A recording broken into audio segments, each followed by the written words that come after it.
Les hivers québécois sont les plus froids et les plus longs d'Amérique du Nord. Par des températures oscillant entre -20 et -30 degrés, même le puissant fleuve Saint-Laurent gèle. 8 millions de personnes habitent dans cette province canadienne qui s'étend entre Montréal et le cercle polaire. Ils parlent majoritairement français, la langue officielle du Québec. Comment vit-on dans ce royaume de neige et de glace ?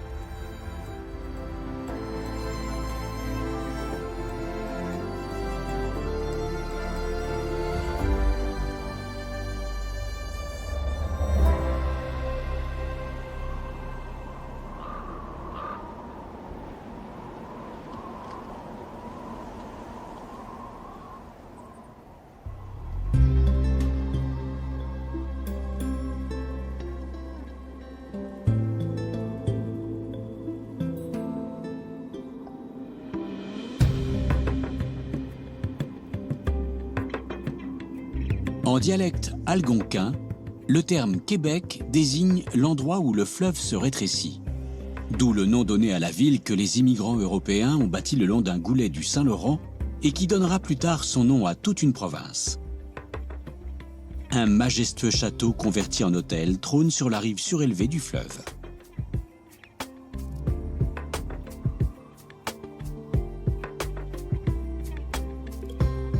De novembre à mars, le plus long fleuve du Canada est recouvert d'un manteau de glace. Autrefois, les convoyeurs acheminaient marchandises, courriers et passagers sur le Saint-Laurent, y compris lorsqu'il était gelé. Un sport traditionnel en entretient le souvenir, le canot à glace. Les canotiers ont 3 mois pour se préparer aux compétitions qui démarrent début février. L'équipe de Sophie Asselin compte bien y participer. Alors tant pis s'il fait -20 degrés, avec un vent du nord soutenu, il faut bien s'entraîner. En qualité de chef de nage de l'unique équipe de Montréal, Sophie est responsable de sa sécurité. J'ai appelé la garde côtière, donc ceux qui font la surveillance sur le fleuve, c'est simplement pour les aviser qu'on va faire un entraînement. Donc là, on sort sur l'eau et que si jamais il y a quoi que ce soit ou qu'on ne rappelle pas pour les aviser qu'on est revenu, bien, eux peuvent lancer des recherches si besoin il y a. Le canot à glace est une sorte de mélange de patinage, de luge et d'aviron. C'est aujourd'hui le dernier entraînement à Montréal avant le début de la saison des compétitions. Les membres de l'équipe doivent arriver à parfaitement synchroniser leurs mouvements. 55 équipes prendront part à la course qui va bientôt avoir lieu à Québec.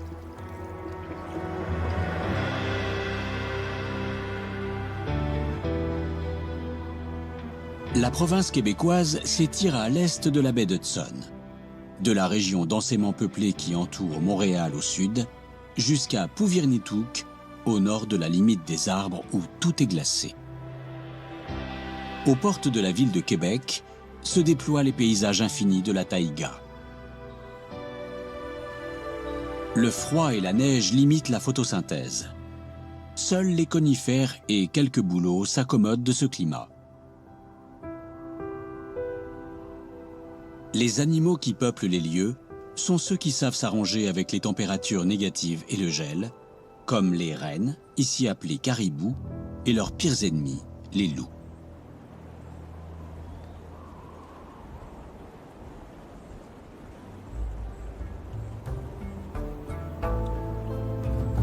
Au bord d'un lac perdu au fin fond de la taïga, vit un homme qui s'est donné pour mission de protéger la faune et la flore de sa contrée natale.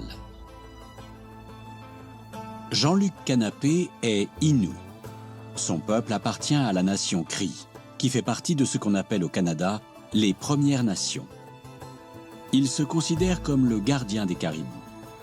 Ce matin, il a aperçu un petit troupeau sur le lac qu'il souhaite observer à l'aide d'un drone.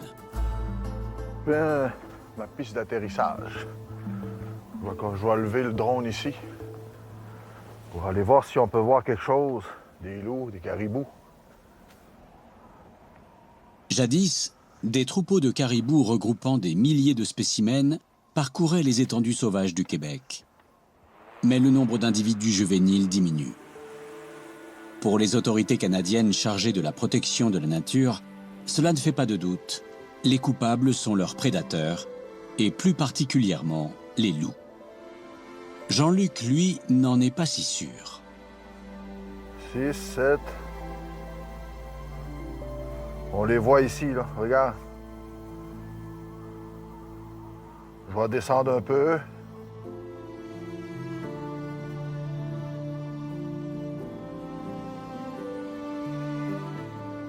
D'après moi, il y a 2 femelles, puis le reste des mâles.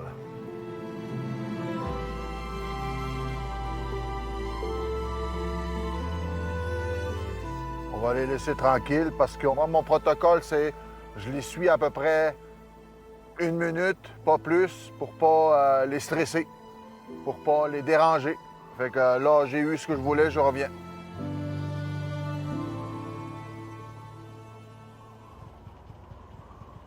Le vrai problème, c'est que les caribous se reproduisent de moins en moins du fait que leur habitat, détruit par les humains, se rétrécit comme peau de chagrin. Jean-Luc en est intimement convaincu.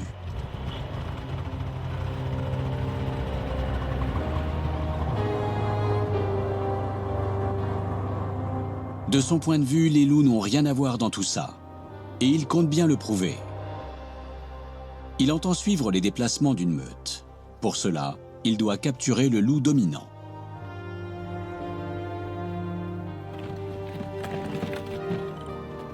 Après 4 ans, 5 ans de suivi de caribou, là, on touche le loup, le bacon, qu'on appelle en Innu. Fait que ça va être une autre vision différente de mon travail. Une autre expérience que je dois ramener chez nous. Parce que nous chez les Inuits, on ne trappe pas le loup en général. Tuer un loup, c'est pas bien.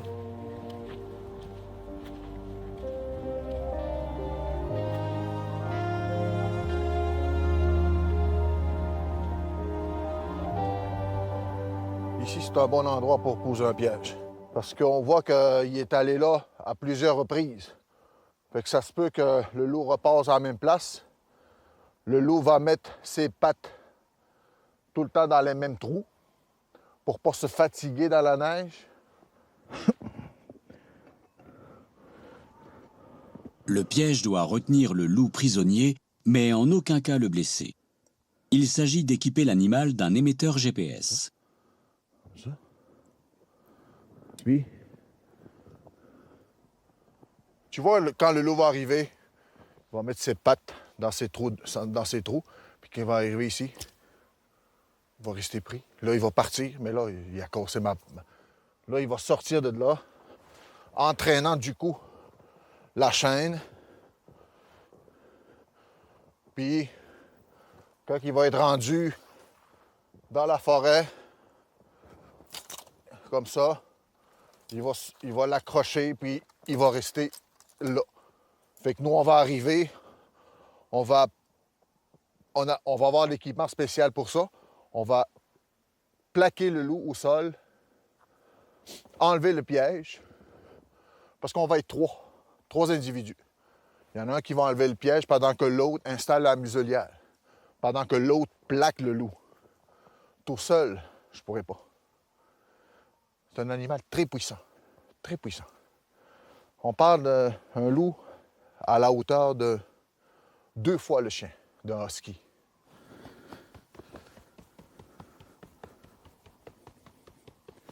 Fait qu'après ça, ce qu'on a à faire, c'est recouvrir de neige notre trou. Fait que voilà.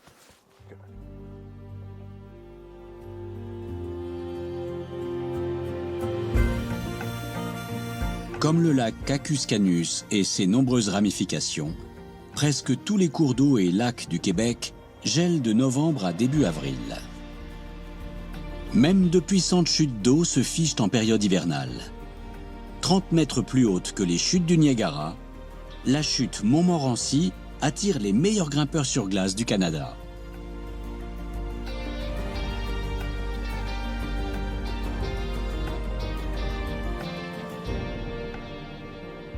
Les cours d'eau ne gèlent pas en profondeur.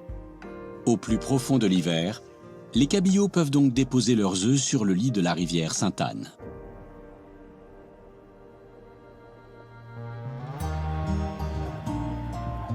À l'embouchure de celle-ci se trouve la petite municipalité de Sainte-Anne-de-la-Pérade, qui devient chaque hiver la capitale canadienne de la pêche sur glace.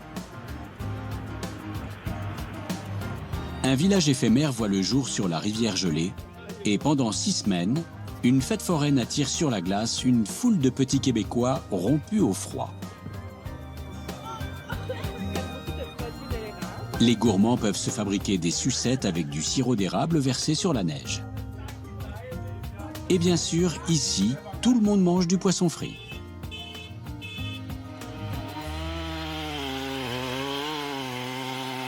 Mais comment pêcher à travers cette épaisse couche de glace? C'est là qu'est toute l'astuce. Jacques Lefebvre et son équipe sont les ingénieurs BTP du village sur la glace. Pour les autos, c'est 12 pouces, 30 cm. Pour mettre une petite cabane, c'est 9 pouces. C'est pas de tracteur, juste avec un petit côte à côte. Là. Voilà des décennies que Jacques loue ses cabanes à toutes sortes d'aficionados de la pêche sur glace. J'ai commencé à 17 ans, puis reste pas de 7, pas 50. Et si tu veux savoir comment que je pêche, ça fait 60 ans. Ben, j'ai commencé à pêcher à 7 ans.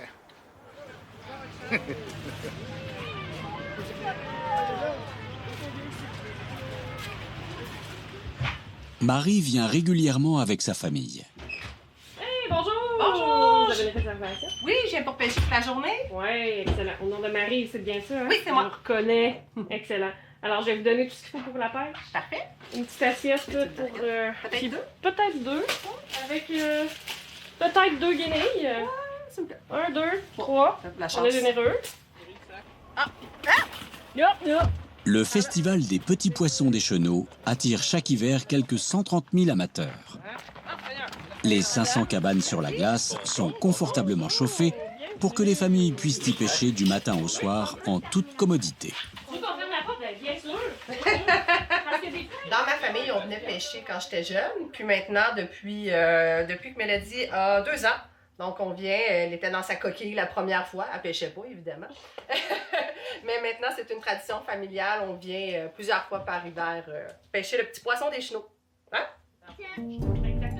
En guise d'appât, on utilise du foie de porc. Et une tranchée est découpée dans le sol au-dessus des trous pratiqués dans la glace, de manière à ce que les occupants de chaque cabane puissent plonger leurs hameçons dans le fleuve depuis l'intérieur. Le reste est une question d'expérience.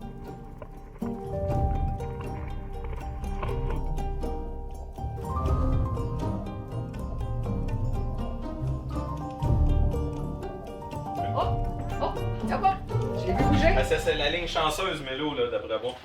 Ah, t'as perdu un foie. Ah. Ici, on a pris des petits bouts d'écorce qu'on avait et puis on l'attache après la ligne et c'est pour qu'on puisse voir plus facilement quand le poisson arrive et s'accroche à la ligne. Donc, quand il arrive, quand il passe proche puis qu'il commence à jouer avec le foie, il commence à essayer de le mordre, et bien là, on le voit bouger, regardez, il recommence à bouger. Oh, la ligne, elle bouge, là, je la vois très bien.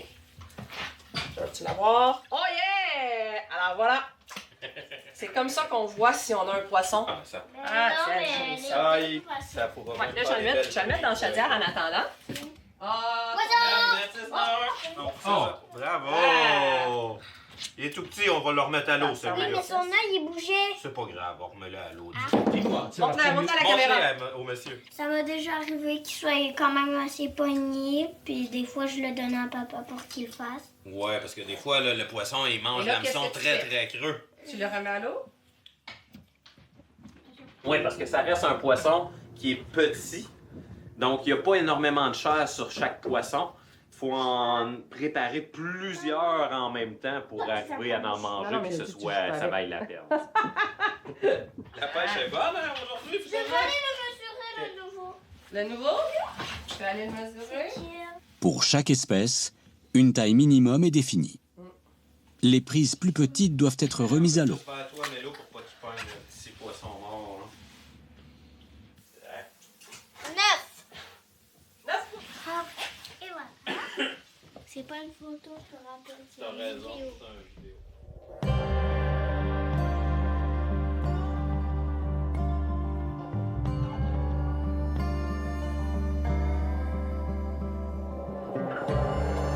Québec.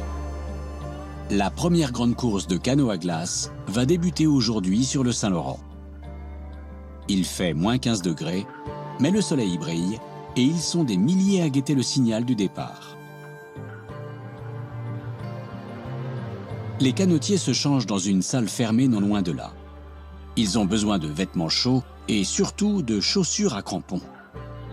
Sophie s'est découpé des protège-tibias dans de l'isolant pour tuyaux.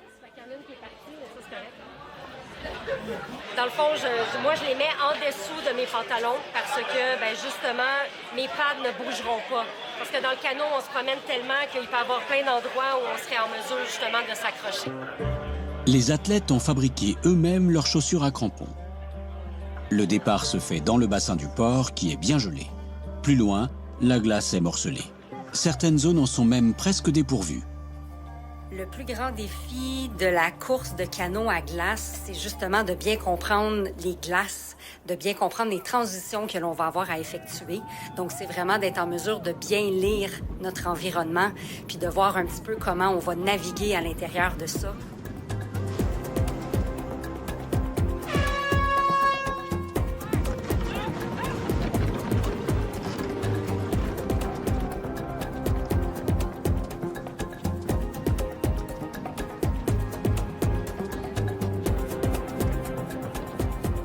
Il faut répartir nos forces justement pour être en mesure d'en garder jusqu'à la fin. Donc souvent, nos départs sont en force, sont en rapidité. Donc je veux assurer une bonne cadence de rame, puis de s'assurer que l'équipe puisse suivre, mais que l'on puisse ajuster notre rythme selon les différentes transitions qu'on va avoir à faire aujourd'hui.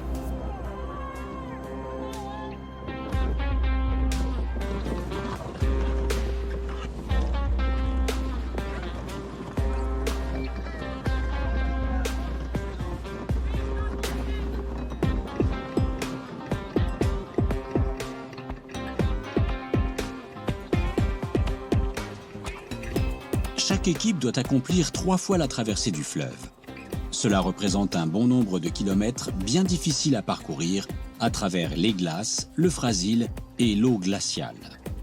On donne beaucoup ce que l'on a dès que l'on quitte pour pouvoir justement mieux se positionner dans le classement, mais on doit quand même prendre en considération qu'on a environ 1 heure, des fois même plus, de course à réaliser. Donc, il faut être en mesure de conserver notre énergie pour être capable de redonner un dernier coup à la fin.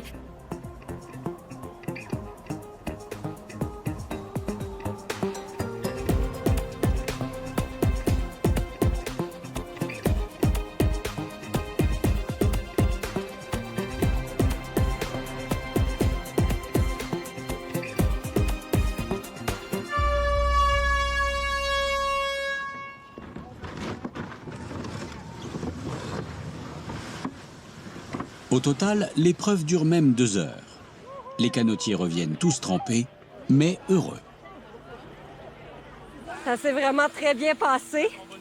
C'est sûr, on a fait peut-être quelques petites erreurs qui nous ont peut-être fait perdre 1 ou 2 positions.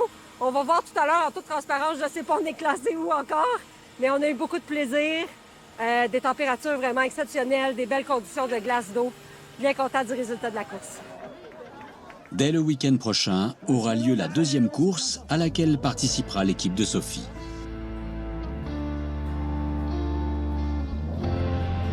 Les forêts qui entourent le lac Cacus Canus sont revêtues d'un épais tapis de neige. Comment font les caribous pour trouver de la nourriture, eux qui sont strictement herbivores? Jean-Luc Canapé est ici dans son élément. En tant que Innu, il se sent chez lui au cœur de ces vastes forêts et considère comme de son devoir de veiller sur les caribous et leurs prédateurs, les loups. Il y a des loups qui sont venus ici. Il y avait une ancienne carcasse d'orignal ici qui avait capturé au début de l'hiver. Ils sont comme revenus, là. Ils sont dans le coin. Tu vois, ils ont trouvé quelque chose. Il y a quelque chose là-bas. Ah! Un ancien. Il n'y a plus rien. Mais ça fait longtemps. Ils l'ont pas tué hier, là. C'est une patte, ça fait longtemps. Ils ont juste déterré ça. Ça, c'est sa deuxième patte, sa troisième ou la quatrième.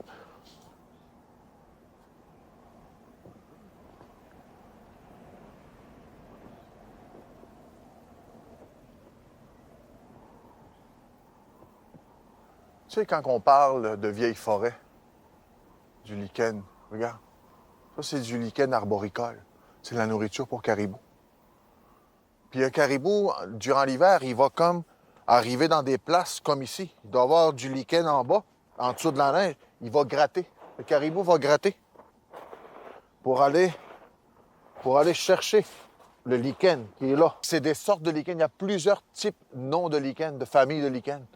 Mais c'est le même principe. Ça prend du temps, ça prend des années pour qu'un lichen pousse pour avoir cette forme-là. Puis c'est pour ça que c'est important que quand on coupe dans des territoires, dans des secteurs, on tue le lichen en même temps, fait qu'on tue la nourriture du caribou. Puis ça va prendre 50 années pour que le caribou revienne là-dedans, s'il revient.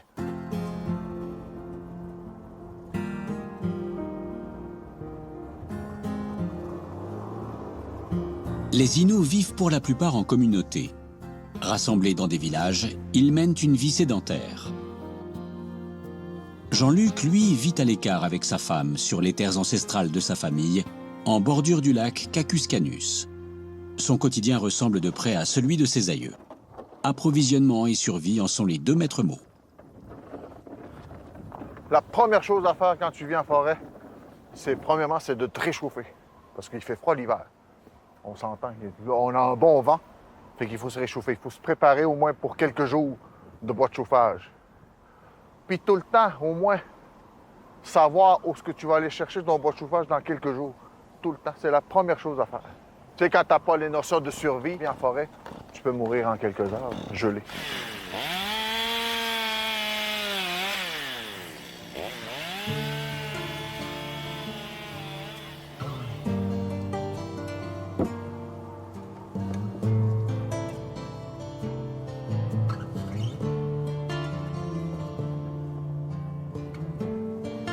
La nature n'offre pas seulement à Jean-Luc de quoi se chauffer, mais aussi de quoi se nourrir et s'abreuver.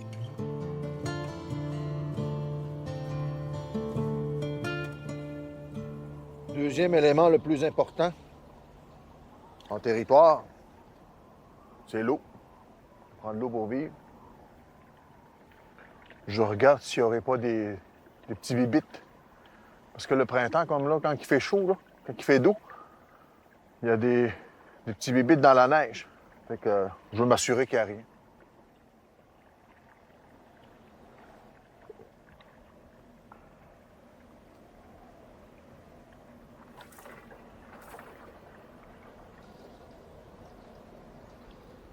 Fait que, on va remplir nos bouteilles pour quelques jours. Pour pouvoir profiter d'un bon café le matin, un bon thé le soir.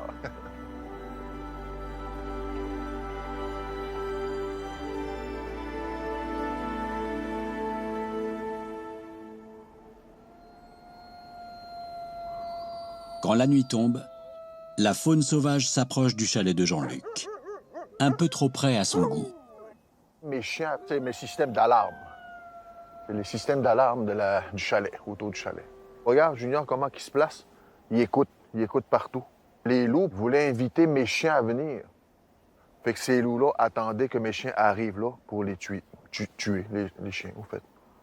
Parce que les chiens, il n'y a pas de différence. C'est pas parce que les loups voient des chiens, c'est les loups voient des intrus dans leur territoire.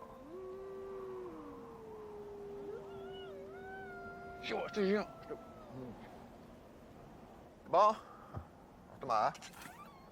Aujourd'hui, les chiens de Jean-Luc vont passer la nuit à l'intérieur.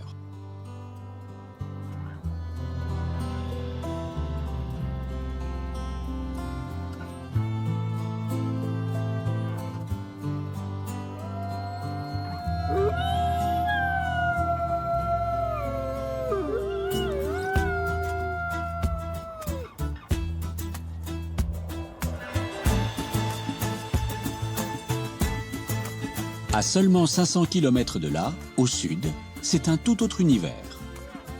Le festival des petits poissons des Chenaux attire énormément de monde. La couche de glace résiste à beaucoup de choses, mais pas à tout.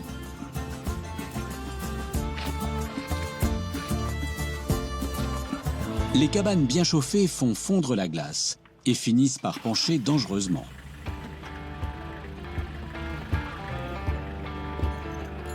Quand de tels incidents se produisent, on appelle Jacques Lefebvre et son équipe.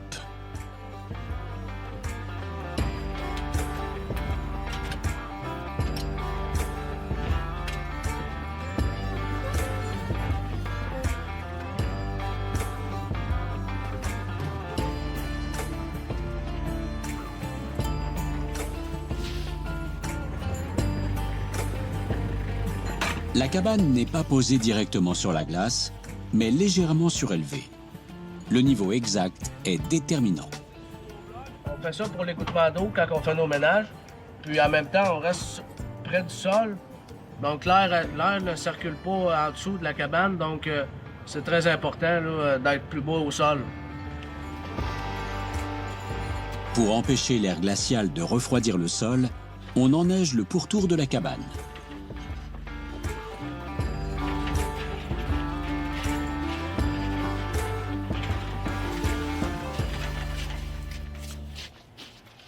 Connecter la cabane pour la lumière, pour pouvoir s'éclairer comme il faut.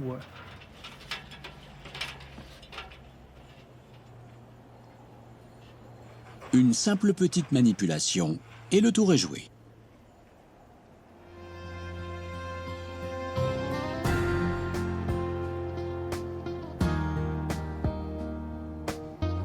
Le Nunavik est une région située tout au nord de la province du Québec. En langue inuite locale, Nunavik signifie « l'endroit où vivre ». Il règne ici un climat arctique. Puvirnituk, au bord de la baie d'Hudson, est l'un des plus grands villages inuits. Il n'est relié à la partie sud du Québec par aucune liaison routière. L'ensemble du transport de marchandises comme de passagers est assuré par les bateaux durant l'été, très bref au Nunavik, ou par voie aérienne. Les avions effectuent des vols réguliers tout au long de l'année. La liaison Montréal-Puvirnituk est assurée par Melissa Henley, première femme indigène à piloter un engin de la compagnie Air Inuit. Mon décollage ce matin, je vais décoller la piste 2-4 droite en route vers le nord pour Puvirnituk. Quand même, quand on habitait au Nunavik, on a pris l'avion 1 million de fois. Puis c'était jamais quelque chose que j'ai dit, c'est ça que je veux faire. Je pense une raison, c'est j'ai pas vu quelqu'un qui me ressemblait à moi en avant de l'avion. Alors j'ai appliqué chez Air Inuit comme agent de bord pour une expérience, ça ouvrir les portes pour moi.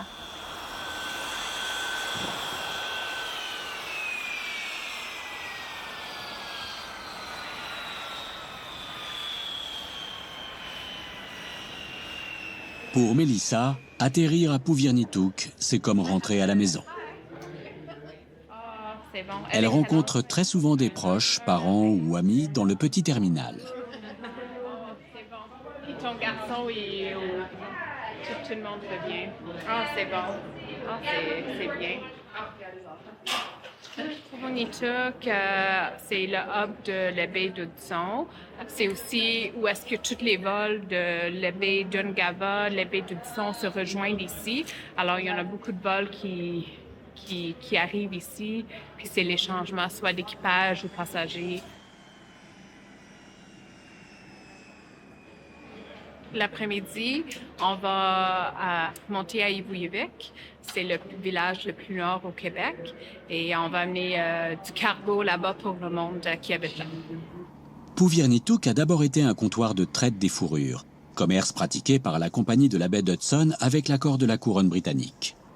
Aujourd'hui doté d'une église et d'un hôpital, le village abrite 1800 personnes vivant entre tradition et modernité et tirant une grande partie de leurs revenus du tourisme.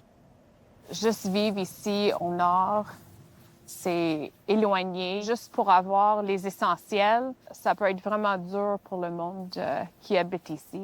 Si on regarde 50 années en arrière de moi, oui, c'était quand même difficile parce que le monde habitait encore sur le toundra. Il habitait dans les igloos. Melissa Henley a apporté d'importants vaccins pour le centre hospitalier. Allô!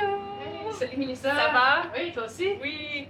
J'ai des vaccins pour vous autres aujourd'hui. Ah, c'est excellent! On va pouvoir les transporter dans les villages. C'est grâce à vous autres. Oui, merci beaucoup. Merci, je suis fière de ça.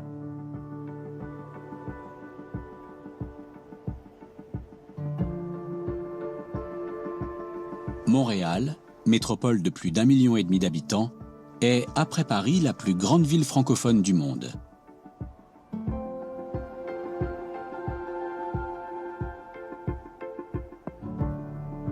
Durant les sombres mois d'hiver, le festival Montréal en Lumière fait régner une belle ambiance dans ces rues glaciales.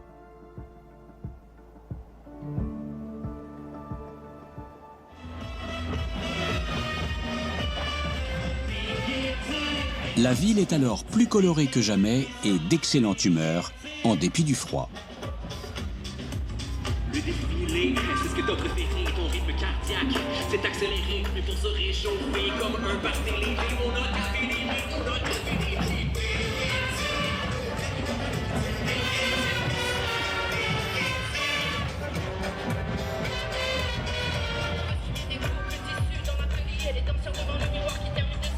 Il neige beaucoup à Montréal. Et toute cette neige doit être déblayée pour que la capitale économique du Québec puisse fonctionner correctement. Le déneigement se fait toujours la nuit, avec préavis. Et gare à ceux qui omettent de déplacer leur voiture à temps.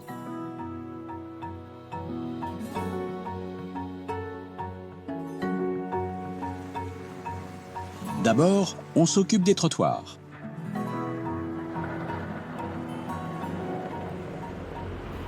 Puis on sort l'artillerie lourde.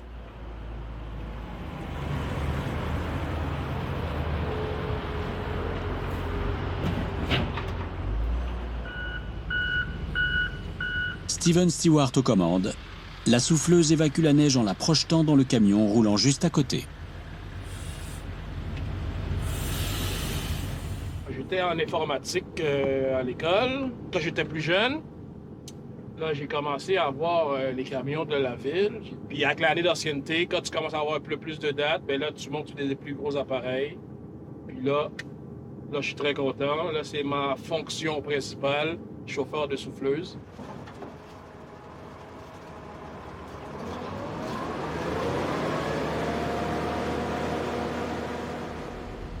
Steven travaille pour la société Déneigement Montréal, qui est équipée d'un parc de machines considérable pour assurer le programme complexe de déneigement de la ville. D'abord, la neige est rassemblée, puis comprimée pour être ensuite enlevée par des véhicules adaptés.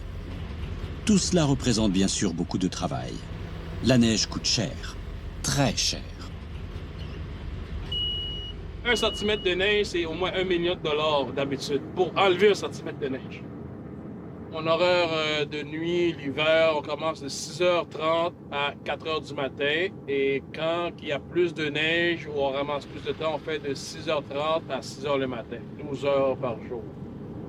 Mais je suis satisfait avec cet horaire-là aussi. Il n'y a pas de trafic pour venir travailler. Fait que tout est magnifique.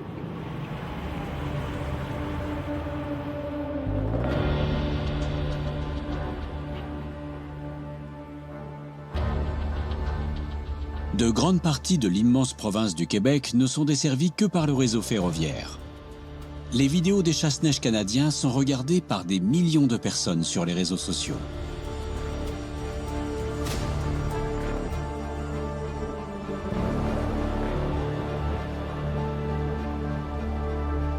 L'approvisionnement des grandes sociétés minières et l'acheminement du minerai passent par Schefferville. La société de transport ferroviaire Tioétine appartient aux Premières Nations. L'une de leurs déneigeuses manque à l'appel. Elle a dû rester bloquée quelque part.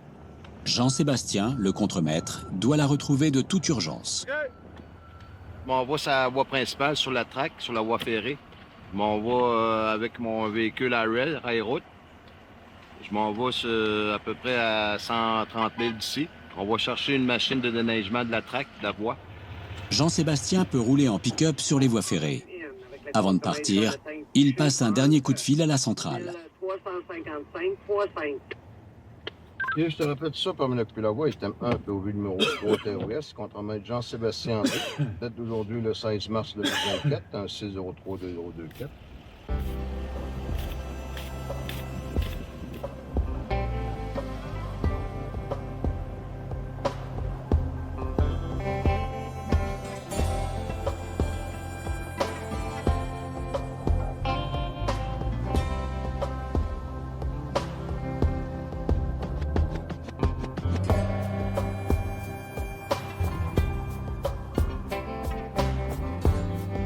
Rouler en véhicule automobile sur des rails n'est pas une partie de plaisir. Après 5 heures de recherche, Jean-Sébastien et son collègue localisent enfin le chasse-neige. Par chance, la machine fonctionne encore et n'a pas gelé. Mais pourquoi la locomotive s'est-elle arrêtée? Paolo, le technicien, identifie rapidement le problème. Touche à rien.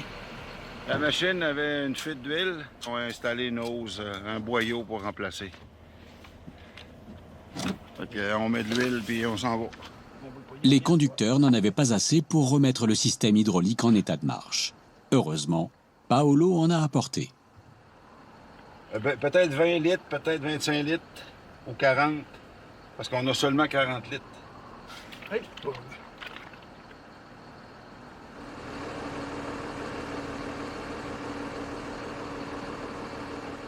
Notre machine est remise en service, tout est fonctionnel. Fait que là, on va sortir de la siding.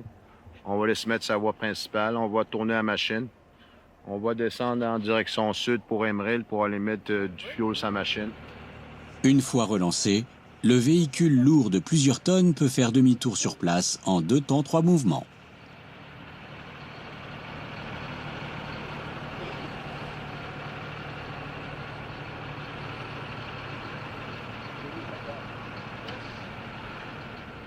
William, son conducteur, se fait une joie de le ramener à bon port. C'est le fun d'opérer la machine quand tu connais la machine. Mais c'est pas le fun d'opérer la machine quand tu connais pas la machine. Travailler avec, ouvrir tes ailes, balayer la neige jusqu'à Emeril-Shefferville, c'est le fun.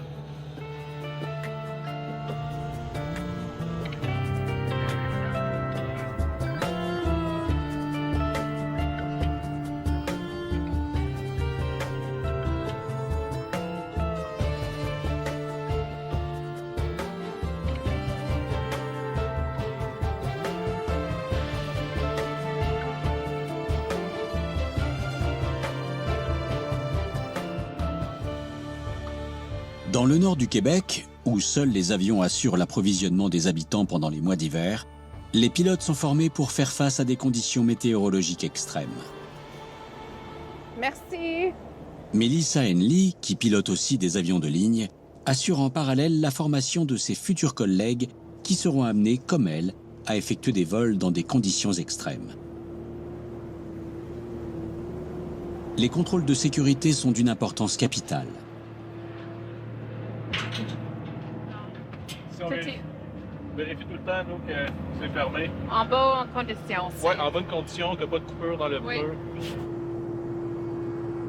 Qu'est-ce qui est important pour le vol, ça va être à vérifier le couche de nuages parce qu'il annonce un petit peu de givrage cet après-midi.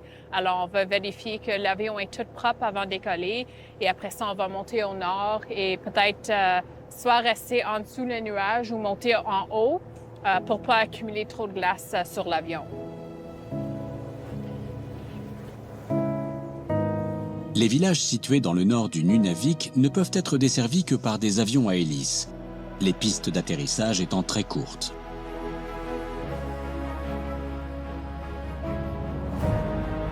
Le décollage est un travail d'équipe. Un pilote garde un œil sur la piste, tandis que l'autre ajuste la puissance des moteurs.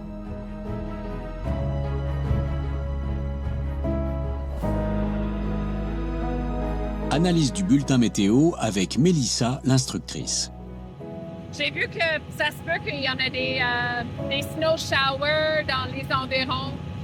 Avec les conditions de piste, ça a l'air de, je pense, peut-être un petit peu de difficulté à atterrir là-bas. Et avec le blizzard qu'ils ont eu dernièrement, peut-être juste faire attention s'il y a des snowdrifts sur la piste. On a eu des rapports pour ça. Saint-Louis et Ivujivik sont les villages les plus septentrionaux de la province du Québec. On y mène une vie en marge de la civilisation, dans des conditions extrêmes.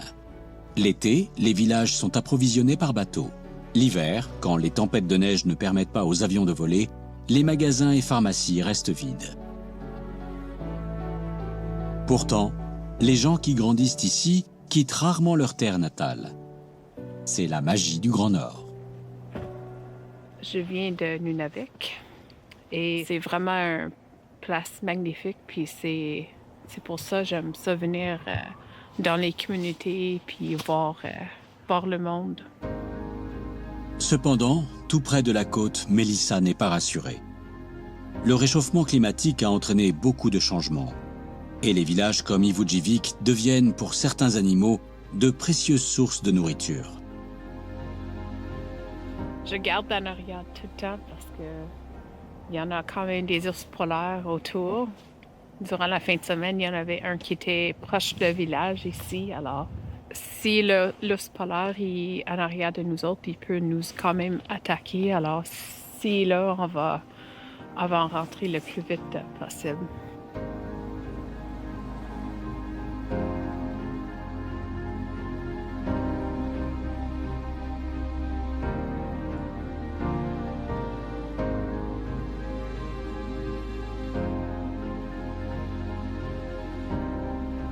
Nous sommes à la fin mars. C'est le printemps dans le Nunavik. Je suis vraiment fière d'être Inuit, c'est sûr, d'être de Nunavik. Les Inuits qui habitent au Nunavik, ils aiment ça faire la pêche. Ils vont partir faire la chasse, puis ils ont tué des caribous ou un beluga. Ça va nourrir toute la communauté ici. La liaison entre les Inuits et la nature ici, c'est vraiment intégré. Pour fêter le retour du beau temps, le village de Puvirniituk organise une course de traîneau. 4 équipes vont s'affronter pendant 2 jours et passer la nuit dehors. Après tout, c'est le printemps au Québec.